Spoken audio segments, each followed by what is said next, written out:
Hey, good morning. My name is Hugh Sung. I am the assistant of the oral history program of the Battleship New Jersey, which is docked here in Camden, New Jersey as the Battleship New Jersey Museum and Memorial. Today is Thursday of November 7th, 2019. We are honored to have on board Commander Joseph Spinks from Chesapeake, Virginia. Commander Spinks served in the United States Navy from 1999 to today, and he's currently the commander of the next New Jersey, the Virginia-class submarine SSN 796. So without further ado, I'll welcome you aboard, Commander. Well, thank you. Thank you for having me. All right, so let's begin by asking what your current age is, sir. I'm 41 years old. Okay, so let's start the story about yourself. When you joined the Navy, how old you were, and any inspirations that might have compelled you to get to where you are today, sir. Okay. So I joined the Navy in May of 1999. At the time, I was a sophomore at the University of Mississippi. I really didn't have any Navy aspirations. I always wanted to do something, for lack of a better word, important with my life. I wanted to leave this world better than what way I found it.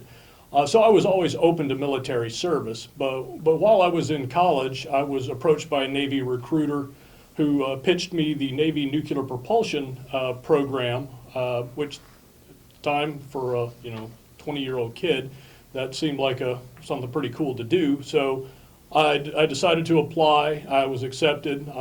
So at that point, I got to make a choice whether to go the nuclear propulsion side to the carrier or go into the submarine. I chose, without really knowing a whole lot what the pros and the cons were, I chose submarines. I wanted to be part of a smaller unit. I'm glad I did. So I chose to go into submarines.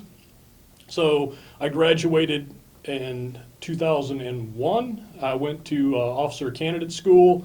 I graduated from there. I graduated 2 weeks I graduated 2 weeks after the events of 9/11, so that kind of had a profound impact on me. But going after the commission, then I jumped into the initial training pipeline, which was about a year, and then went to my first boat from there. Okay. Let's backtrack a little bit. Where was OCS for you, sir? That was in Pensacola, Florida. It's in Newport, Rhode Island right now, but back in early 2000s, that was in Pensacola. So. Okay. Anything you remember from OCS? Yes. Granted, it wasn't the most pleasant 90 days of my life. It's not designed to be.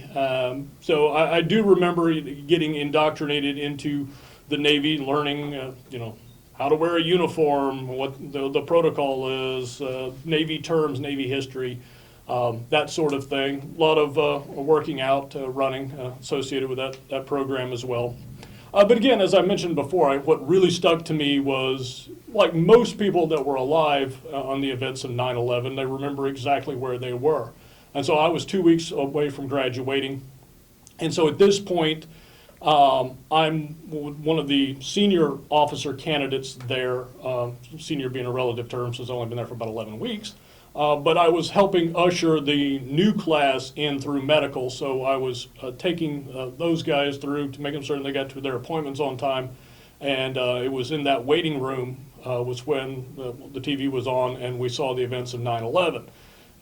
So again, remembering right after that, we didn't really know what was going on. There was a lot of confusion. They locked down that facility. They sent us all back to our barracks room. I remember our drill instructor coming and talking to us, saying that it just got serious. We don't know a whole lot, but I do know that you guys are going to be called upon very soon to take action in defense of the country. And he was right. So again, we all know kind of where that ended up from there, but everybody in that room that he was talked to in some way or the other either did an operation or were in some way involved in the U.S.'s response after 9/11. All right. Yes, sir. All right. So after graduating, where was your first assignment, sir? So after graduating from OCS, because going in as a submariner, your first part for every submariner is to go to Charleston, South Carolina, for Navy Power School. So this is where they teach you some of the basic engineering and physics behind nuclear propulsion. And then from there, 6 months, also in Charleston, it was, qualifying to operate an actual nuclear reactor that they have a prototype there. So that piece, I was in Charleston for about a year. And then from there, went up to Groton, Connecticut for it's about a 3-month school, basic submarine officer tactics. And then I went to my first boat, which was in Kings Bay, Georgia, USS Louisiana. She's now in Bangor, Washington. There was a home port shift, but back in the early 2000s, she was there. So I ended up doing 5 strategic deterrent patrols on her, and this is really where I learned what it really meant to be a submariner. And during that tour is where I fell in love with submarining, and why I continue to keep doing this over and over again until today. All right. What class is the Louisiana, sir? Louisiana is an SSBN, so she's a ballistic missile submarine. Okay. And for the historical record, do you know the difference between the ballistic missile submarines and the fast attack submarines?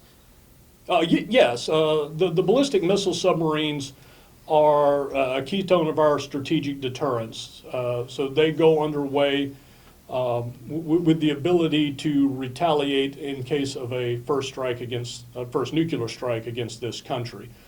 Because of their ability to operate underwater, they are undetectable and are always there and ready to respond if necessary. So you can kind of compare the SSBNs in the submarine force to bombers in the Air Force.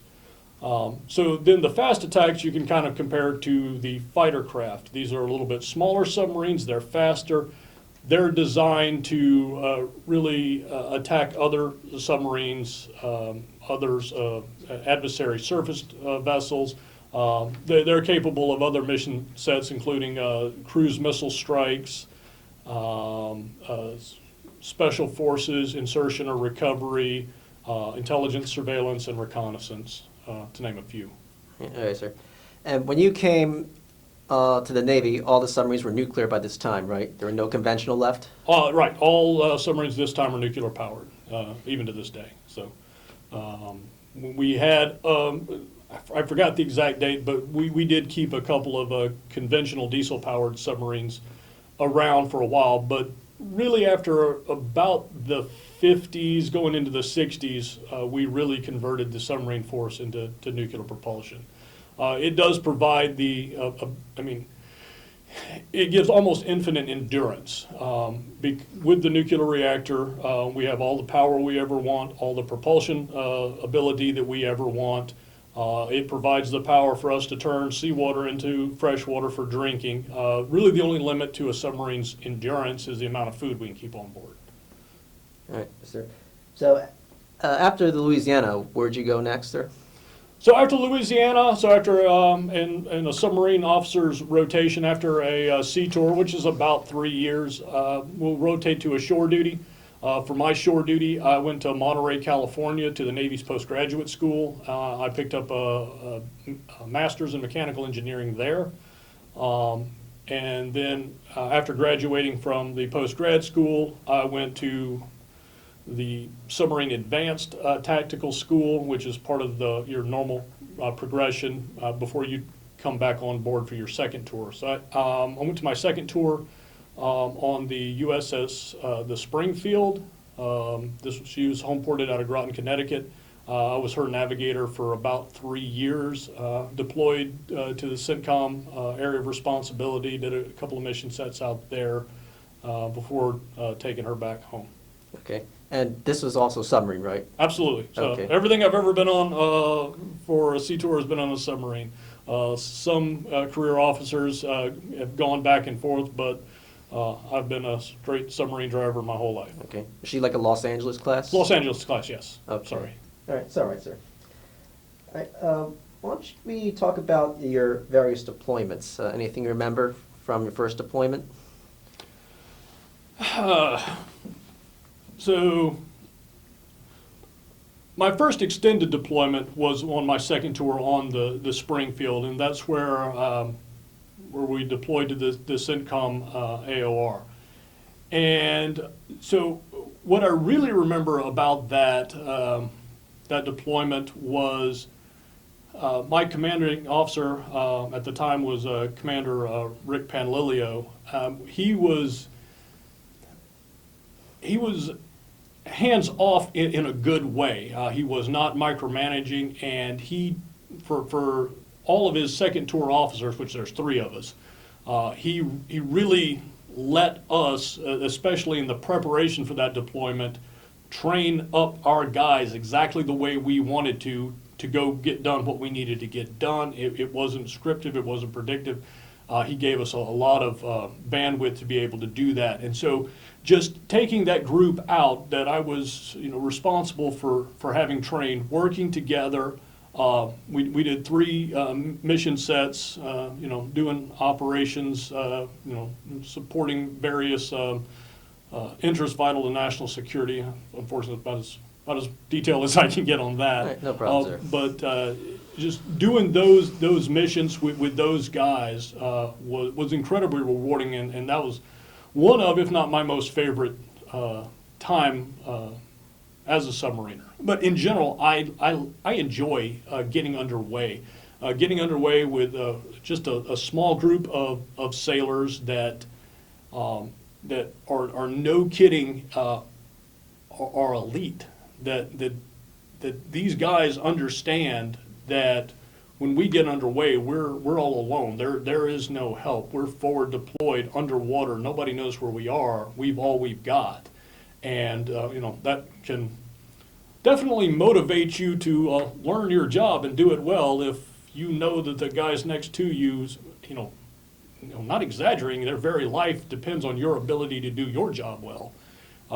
Just that atmosphere brings an incredible camaraderie together, and I've always enjoyed getting underway with these types of individuals, going off and doing what we need to do and then getting back home. All right, so as a submarine, you usually sail alone, right? Yes. While we have the ability, and we do practice coordinated operations with other surface vessels or even with other submarines, by and large, we mostly operate independently. Okay. Now, because during World War II, submarines sometimes operate together in what's called a wolf pack to attack like convoys. You don't do that anymore, right? Again, while we do practice the concept, today's environment makes that a little bit more difficult, just from a command and control point of view. So going back to World War II, that one submarine could coordinate with another one via over-the-air radio. While we have the ability to do that, that also we can potentially be vulnerable to that with the advances in our adversaries' ability to intercept communications. So again, we're very hesitant to do anything that gives away our stealth, because that's really our only, especially in a conflict, that is the only real tool we have for survival.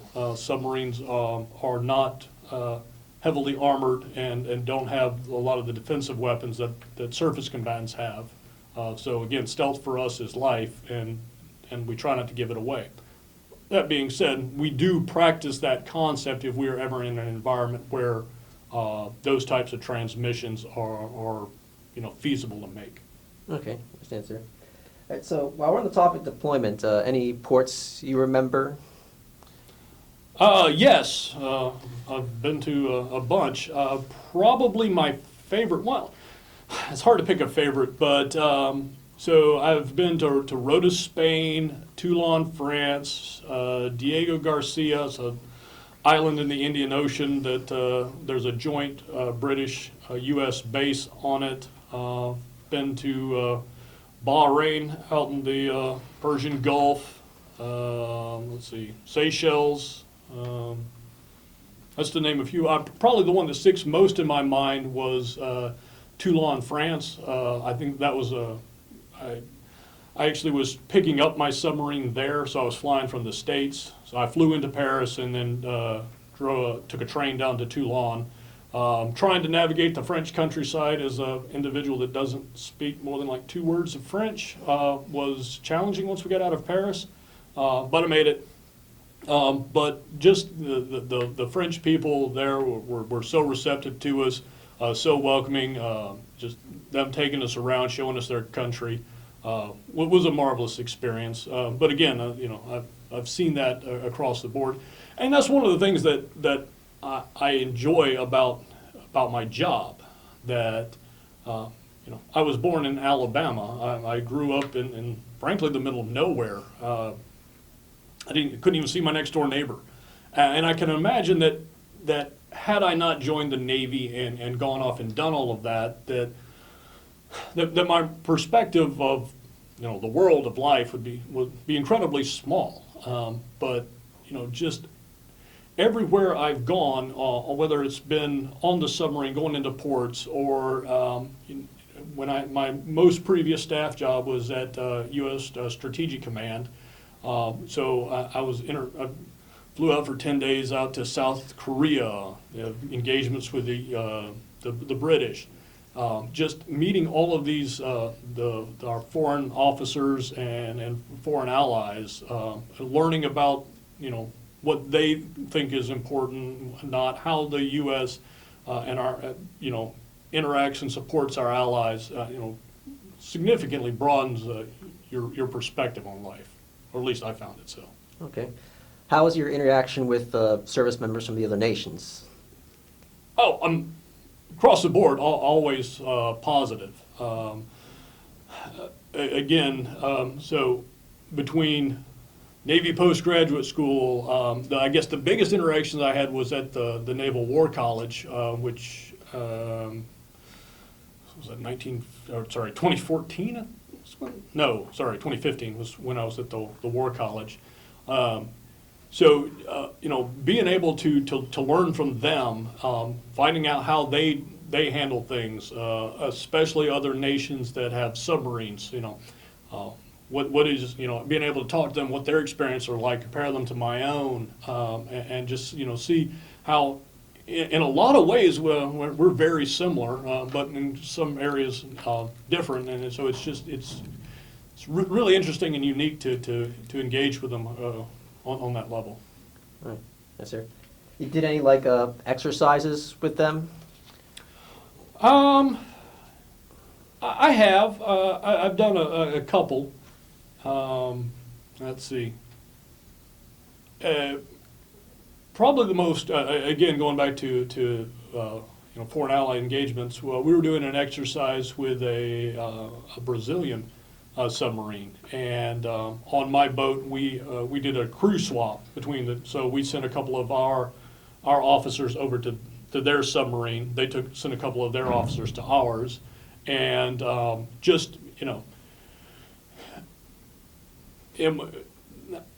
being linked up with the Brazilian officer, and talking about as we're going through this exercise, this is how the U.S. Submarine would approach this, and at the same time talking about how they would approach the same problem, being able to show them what our capabilities are, and then again they showed the other officers what theirs were, and again, that's a rewarding experience as we continue to build those alliances across the globe. Oh, absolutely. And they spoke English to you, right, sir? Absolutely. So unfortunately, I'm not exactly bilingual. I've taken about 2.5 years of Spanish, but that was 20 years ago. So I'm not much beyond Dora the Explorer. I had the same problem, sir. Okay. All right. Anything else you remember from your various deployments that you want to talk about before we switch gears? Again, nothing specific. For all the deployments were unique in their own way. We did different mission sets. Each one had different challenges. But all of them were the same in that I was going to sea with an elite group of guys accomplishing a mission. None of them ever went well. I don't know of a single submarine deployment that has gone perfect. there's always been problems, there's always been issues, but just the caliber of the people that we have on board that can work through these problems, come up with solutions, get the job done, is just incredibly rewarding. Yes, sir. Now, you mentioned sitcom, right? Is that like a term for an operation or training? Oh, when I mentioned I deployed to the CENTCOM area of responsibility, it's probably me using too many acronyms. It's Okay. the Central Command area of responsibility. So, briefly, the United States has divided the world up into areas and assigned a 4-star general or admiral as overall responsible for the military operations there. So Central Command is the ones responsible for predominantly the Middle East. The boundaries are a little, some into Asia, a little bit into Africa, but predominantly that's the Middle East one.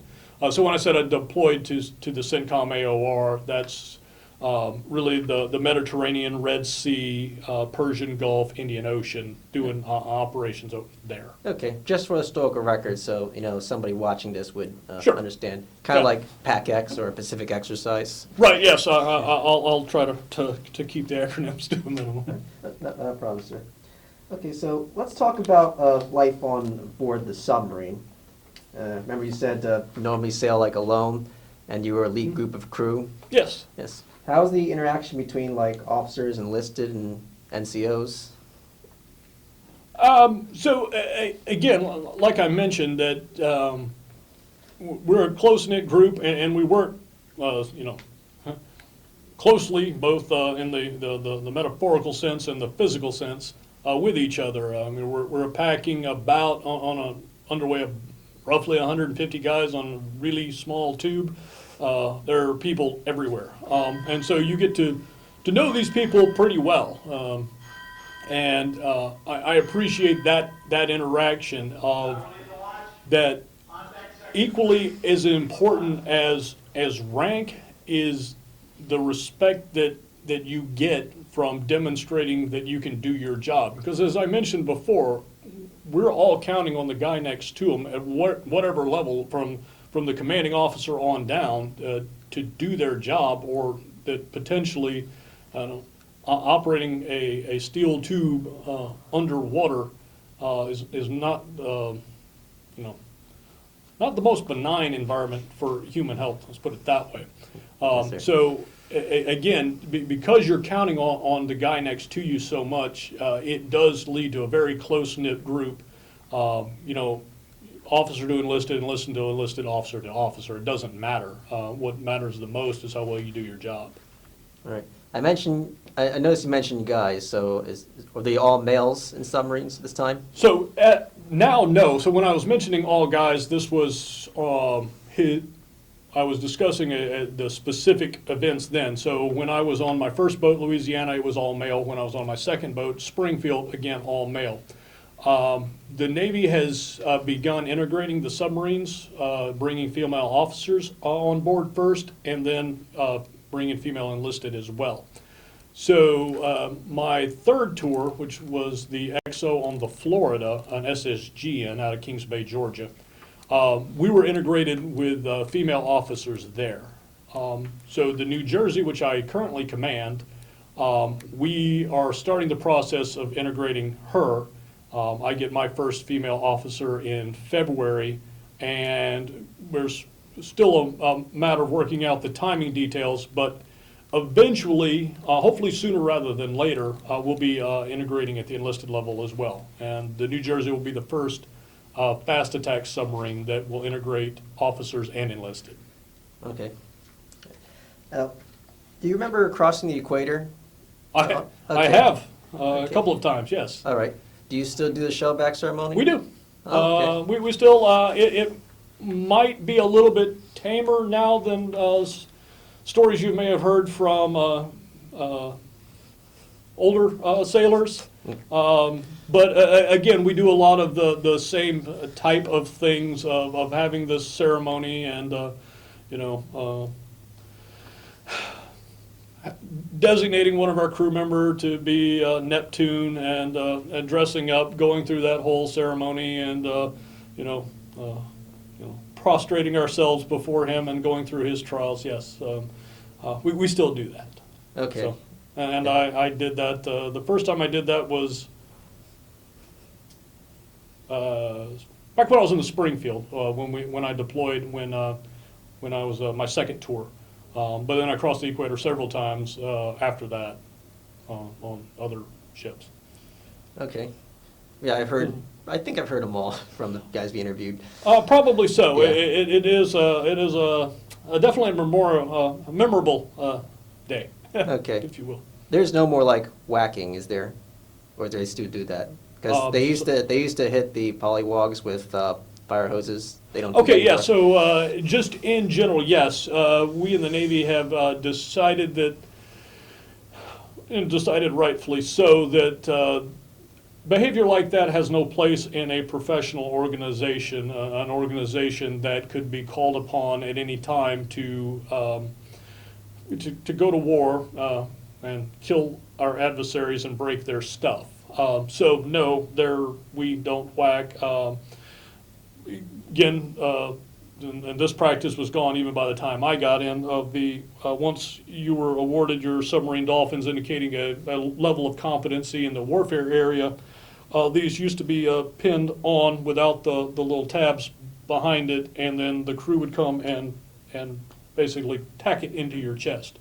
Again, just to get ahead of that question, we don't do that anymore, and that rightfully has left our traditions of the submarine force. Yeah.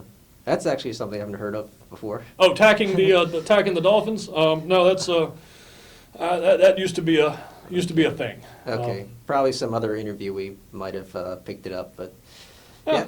yeah, we heard a lot. I said. Okay. So back on board for life as a submarine, you said you've been to the helm. Anywhere else you've been that you might think might be important for the historical record? Well, I'm sorry, I've been where? Oh, this life in the submarine. I remember you said you've been at the helm of the submarine. Like anywhere else you've been that might be interesting for the historical record? You mean like where I stood watch or Yes, like where you stood watch, like okay. like CIC for example. Oh, gotcha. Okay, I understand where you're going with that. So, again, the first watch station of any submariner is the engineering officer of the watch. You're the individual for that time period of 6 or 8 hours, depending exactly how you're set up. You're responsible for the propulsion plan. So, in general, you're the guy that makes certain that the screw keeps turning and the lights stay on. So again, I stood that watch early on in my career, though relatively rapidly I shifted towards officer of the deck. So that's in the control room. So on a submarine, because we don't have the space that other vessels have, where we don't have necessarily control, helm, CIC, and other things spread out. It's all in one room. Oh, I see. So between our combat center, our sonar, our ship's control, our charts and piloting are all in a relatively small room, so it gets kind of crowded in there. But as the officer of the deck, you're responsible for all of that, of making certain the ship goes where it's supposed to go and does what it's supposed to do. Now, a watch, we don't get to stand it that much, but it's officer of the deck on the surface. So when we're surfaced, we move the officer of the deck from the control room and actually put him on top of the sail of the submarine. So again, a lot of the piloting, the radar is operated down in control. A lot of the work associated with successfully driving a submarine still being done in control. But we do move the officer of the deck where he has more situational awareness up to the sail of the submarine where he can actually look around. And so as someone that, predominantly as a submariner, you spend your time under the ocean, it's a nice break and a change of pace to stay on the watch on the surface, get out in the sun, the wind, or the freezing, cold, driving, rain, hail. Seen all of it. Okay. You've been to either North or South Pole before? I have not, unfortunately. Again, it's not something that we routinely do. We do it, periodically to still prove that we have that ability and to make certain that we have sailors in the Navy that do that. My chief of the boat, he's actually he's done it twice. I'm jealous. I had always wanted to, but now I haven't had the opportunity to do that yet. And also, most of my deployments have been in the same area. So again, I'm incredibly familiar with the Mediterranean, driven the Suez Canal, I don't know how many times, Red Sea, Persian Gulf, Indian Ocean, done a lot of work out there.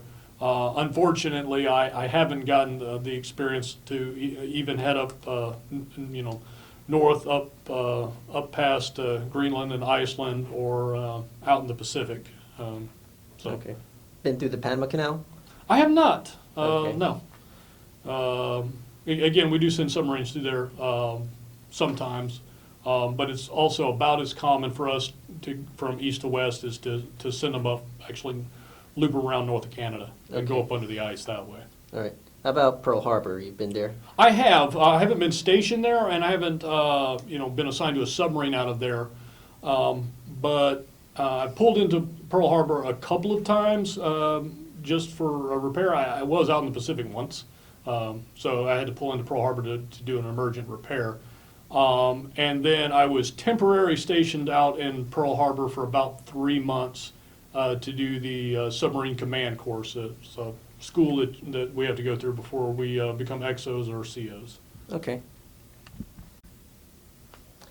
Okay, so back, sir. When you're being assigned when you found out you're being assigned to the New Jersey, what was your reaction? Well, so first off, I was proud, but at the same time humbled. Again, it's something that I had always wanted going through my career, but I never assumed that I was ever going to be given command of any submarine, and to find out that I was a pretty special day for me. Then after the elation of it passed, it was kind of a little bit of nervousness because this boat is being built. It's in a shipyard environment, and up until this point, I've never really been in the shipyard. Everything I've ever done has been operational, so I really didn't have a whole lot of experience on that. But the Navy, in their wisdom, understood that I didn't always have that, and they put a lot of my crew around me that did have previous experience in the shipyard. So the next part of I guess my journey of all of this was I knew right away that there was a Battleship New Jersey as well, and I wanted to link up the current New Jersey, the submarine being built, to the Battleship New Jersey, and to link into that history and use that as a messaging to my own sailors of that there was a legacy of guys that went before us and that gave us this gift, that we now carry that name. We're part of that, but it's now incumbent upon us to carry that legacy forward and write the next chapter in the name New Jersey. All right, yes, sir.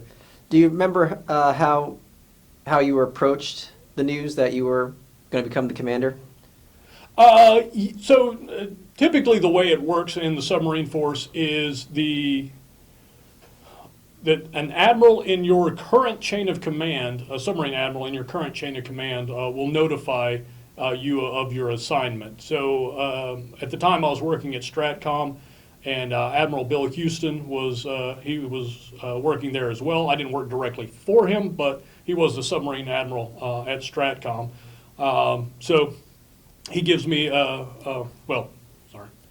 his secretary gives me a call and arranges for me to meet with the admiral, at which point I go, and then he sits down and talks with me and lets me know that the New Jersey was the ship that I got. So. Okay. All right, well, congratulations on that, sir. Well, thank you. Okay. All right, so we're just about heading to the conclusion of this interview. So is there anything that I didn't ask or mention that you would like to leave or talk about?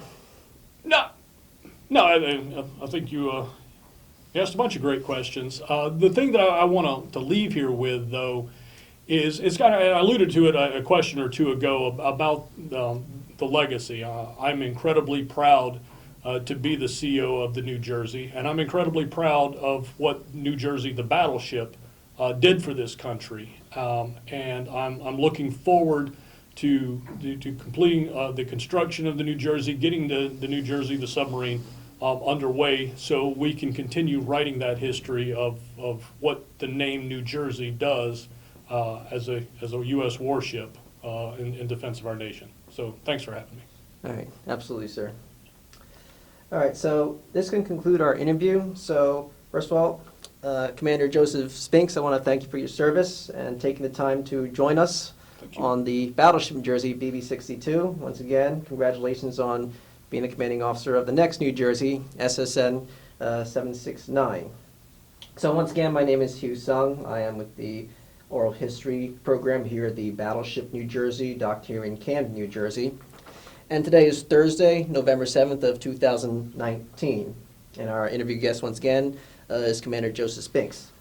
So this recording and any transcripts, abstracts, or indexes made from the recordings will be stored here at the Oral History Department of the Battleship New Jersey, as well as the Library of Congress Veterans History Project and the New Jersey State Library Systems.